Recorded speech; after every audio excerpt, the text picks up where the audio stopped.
שלום, שמי אורנה שרי, מפתרונני, פתרונות גדולים לאתגרים קטנים. היום אני רוצה לדבר איתכם על מריבות בין אחים. נשמע לכם מוכר? ניפגש לאחר הפתיח.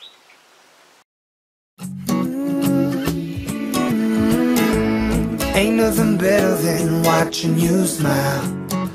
Whoa, whoa, whoa. Ain't nothing better than watching you laugh out loud, my baby. כל ההורים היו רוצים שתהיה בין הילדים שלהם מערכת יחסים טובה. שיהיו חברים, שיהיו שותפים, שיעזרו ושיתמכו אחד בשני.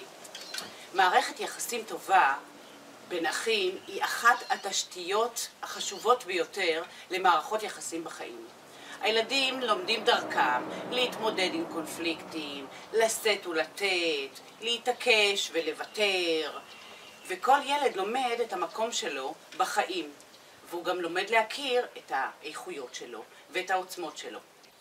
כדי שגם אתם תוכלו לגרום לילדים שלכם לשתף פעולה, אני רוצה לתת לכם היום כמה טיפים.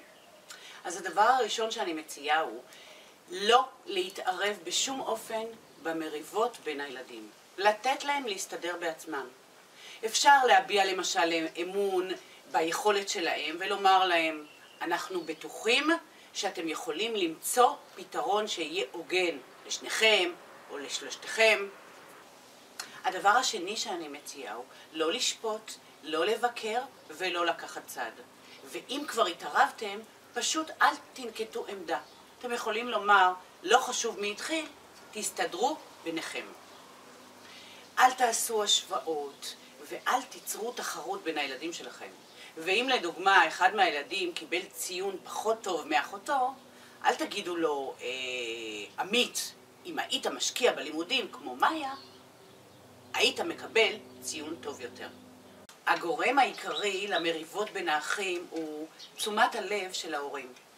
אם שמתם לב, כשאתם לא בבית, הילדים שלכם רבים פחות. ולכן מה שאני ממליצה הוא ליצור בין הילדים שיתופי פעולה.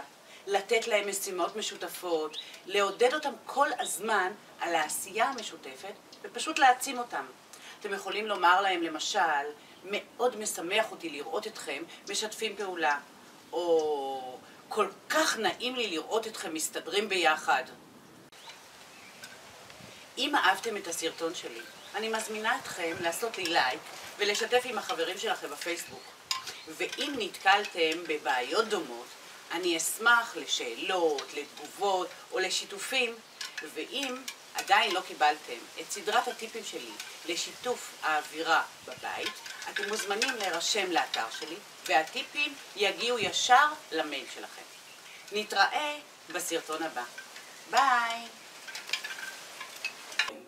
באופן טבעי ההורים מרגישים שהם האחראים על הביטחון של הילד, על האושר של הילד, והרבה פעמים הם עושים בשבילו כל דבר אפשרי, וגורמים לו להיות תלוי בסביבה, להיות חסר אונים, וחסר יכולת לעשות את הדברים בעצמו.